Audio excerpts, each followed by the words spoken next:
नमस्कार दोस्तों, कैसे हैं आप सभी। आज की कहानी का शीर्षक है अवैध संतान। मीरा कन्या महाविश्वविद्यालय के गेट से बाहर आते ही विमला मैडम ने अपनी चाल तेज कर दी। वे लगभग दौड़ ही रही थी, इसलिए उनकी बेटियां सीमा को भी दौड़ लगानी पड़ रही थी। विमला मैडम सीमा के उस सवाल से बचना चाहती थी जो उसने गेट के बाहर आते ही दाग दिया था। मम्मी, मैं आपकी और विमल सर की अवैध संतान हूँ। वे बिना कोई उत्तर दिए चली जा रही थी, इसलिए जब उनके बगल के एक ऑटो गुजरा तो उसे रोककर अपनी बेटी सीमा को लगभग खींचते हुए ऑटो में बैठ गई। उन्हें पता था उनकी बेटी ऑटो चालक के सामने कुछ नहीं बोलेगी। आज जो कुछ घटा उसकी उम्मीद उनको सपने में भी नहीं थी। आज उनके स्कूल की छुट्टी जल्दी हो गई थी, तब उन्होंने अपनी बेटी को भी छुट्टी दिलाकर बाजार जाने की सोची थी। इसलिए वे उसकी बड़ी मैडम से अपनी बेटी की छुट्टी स्वीकृति कराकर स्टाफ रूम में बैठी थी। तभी विमल सर स्टाफ रूम में आए। विमला मैडम विमल सर से बात कर रही थी। उसी समय सीमा स्टाफ रूम में घुसी। उसे देखकर विमल सर बोले, यह तुम्हारी बेटी है। तभी उनके बात आगे बढ़ाने से पूर्व ही विमला मैडम ने इशारे से उन्हें रोक दिया, परंतु सर के ये शब्द सीमा के कान में पड़ गए। उस समय तो सीमा कुछ नहीं बोली, परंतु गेट से बाहर आते ही मम्मी से पूछे बिना नहीं रही। ऑटो में चुप बैठी रही सीमा घर पहुंचते ही बोल पड़ी, मम्मी, आप जवाब नहीं दे रही हो, जबकि मेरी सहेलियां मुझे चिढ़ाती हैं। कहती हैं तू भी कानपुर की और सर की कानपुर के, और तेरे में सर का अक्स दिखाई देता है। कहीं तेरी मम्मी और सर के बीच अफेयर तो नहीं था। और आज उनके शब्द यह तुम्हारी बेटी है, तब क्या मैं आपकी और सर की अवैध संतान हूँ? विमला उसकी बात को टालते हुए बोली, जब तू पेट में थी तब तेरे सर के परिवार का घर में बहुत आना जाना था, इसलिए। मम्मी, आपने मुझे बच्चा समझा है? मैं सर से ही पूछ लूँगी, कहकर सीमा वहाँ से उठ गई। विमला ने उसे रोका नहीं, क्योंकि उनको पता था वह जो सोच लेती है करती है। सीमा चाय नाश्ता कर अपने कमरे में आकर लेट गई। टीवी चला लिया और परंतु उसका प्रिय प्रोग्राम भी उसको शांति नहीं दे रहा था। यह तुम्हारी बेटी है, तभी यही शब्द उसके कानों में बार बार गूंज रहे थे। तभी फ़ोन की घंटी बजी। उसने फ़ोन उठाया। उधर उसकी सहेली मधु थी। तू भी घर आ गई पागल, घड़ी देख 4 बजे से ज़्यादा हो गए हैं। इधर उधर की बातें करने के बजाय सीमा ने सीधे ही पूछ लिया, तू विमल सर का घर जानती है? क्यों, क्या तू भी सर से ट्यूशन पढ़ना चाहती है? हाँ, वो बहुत अच्छा पढ़ाते हैं। अरे हाँ, तेरा विषय तो सर पढ़ाते नहीं हैं। फिर तुझसे जितना पूछा है उतना बता। मैं खुद चली जाऊंगी, तू केवल पता बता। ऐसा कर, गांधी चौक की ओर से मेरे घर की ओर आएगी तो पहले ही मोड़ में अंतिम मकान है, उनके नाम की प्लेट लगी है। उसने फ़ोन रख दिया और मम्मी से बोल दिया, मैं मधु के घर जा रही हूँ, जल्दी घर आ जाऊंगी। कुछ ही देर में सीमा सर के घर पहुँच गई। वह पहले झिझकी, फिर घंटी बजा दी। दरवाज़ा सर ने ही खोला। एक पल को वह सर को देखती ही रही, क्योंकि आज उसे सर दूसरे ही रूप में दिख रहे थे। और फिर उसे अपना मकसद ध्यान आया और सर से कुछ बोलने से पहले ही वह बोल पड़ी, सर, क्या मैं आपकी और मम्मी की अवैध संतान हूँ? सर को शायद ऐसे प्रश्न की उम्मीद नहीं थी, इसलिए सर ने कहा, देखो बेटे, ऐसे प्रश्न दरवाजे पर नहीं किए जाते, अंदर आओ, मैं तुम्हारे हर प्रश्न का उत्तर दूंगा।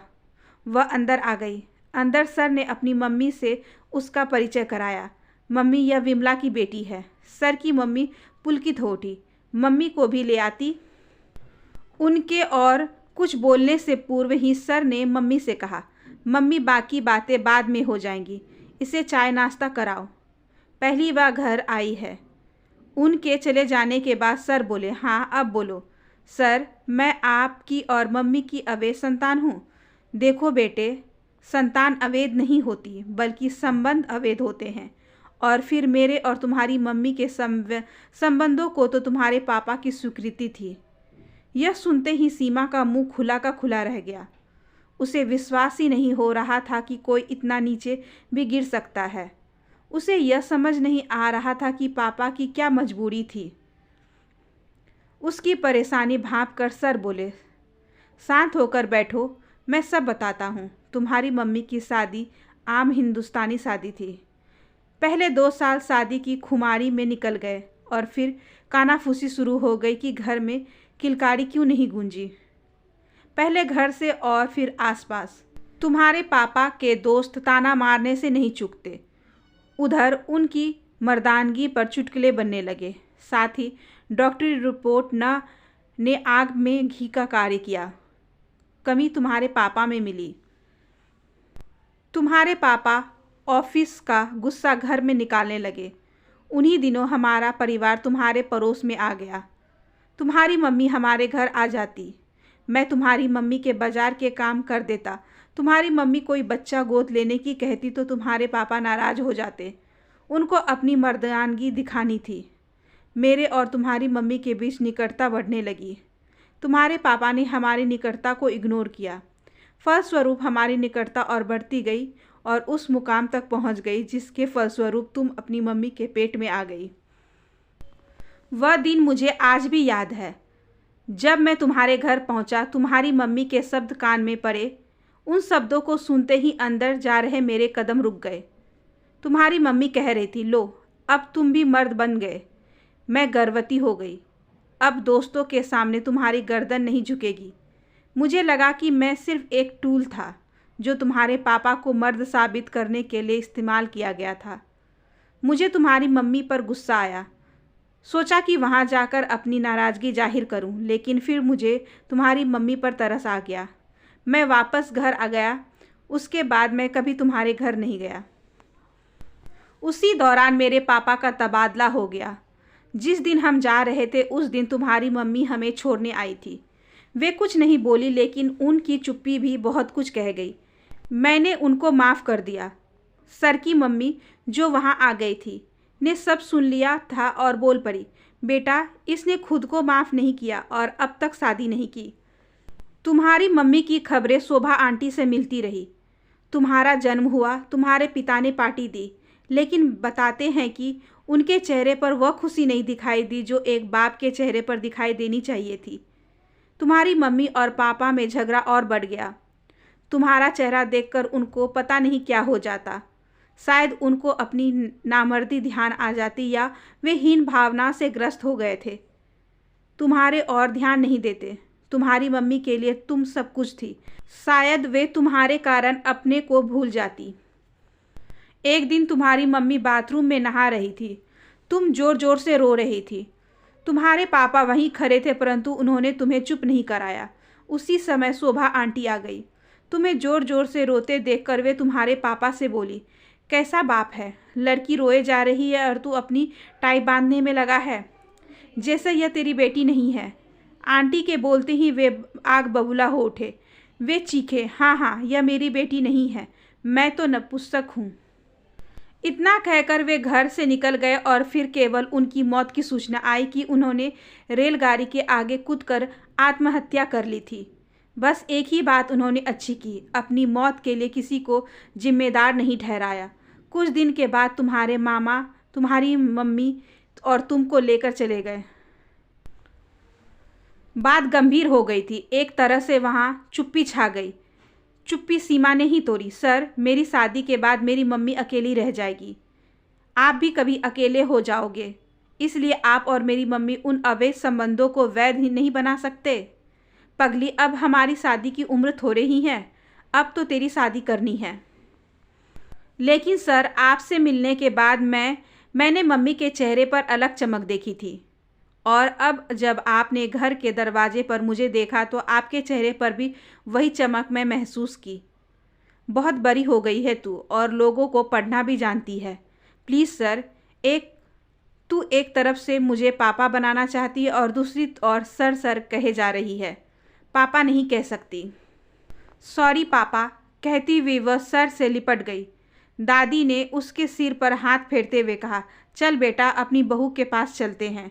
सीमा ने उनको रोक दिया। पहले मैं मम्मी से बात कर लूँ। मैं तेरी मम्मी को जानती हूँ, वह भी राजी हो ही जाएंगी। हाँ दादी, मम्मी मेरी खुशी के लिए कुछ भी कर सकती हैं। सीमा वापस घर जाने के लिए उठ खड़ी हुई तब विमल सर उसे छोड़ने आ गए। उधर विमला सीमा के लिए चिंतित हो रही थी। दरवाजे की घंटी बजी। दरवाज़ा खोलने पर सामने सीमा ही थी। विमला चीखी, कहाँ गई थी? पापा के पास। तेरे पापा तो मर चुके हैं।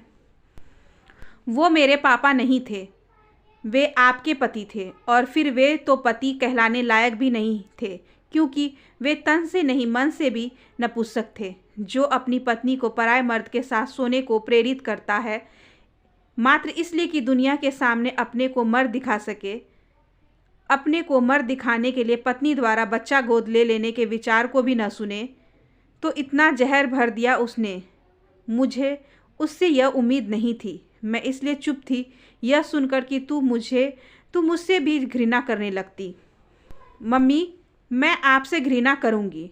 आपने जिस तरह मेरी परवरिश की है उस पर मुझे गर्व है कि तुम मेरी माँ हो। पापा भी ऐसे नहीं हैं। दरवाजे पर मुझे देखकर उनकी नज़र इधर उधर घूम रही थी। वे शायद आपको खोज रहे थे। फिर कुछ समय तक चुप्पी छाई रही। दोनों एक दूसरे को देखती रही। फिर सीमा ही बोली, मम्मी, आप और सर अपने अवैध संबंधों को वैध नहीं बना सकते। नहीं बेटा, अब मुझे तेरी शादी करनी है, अपनी नहीं।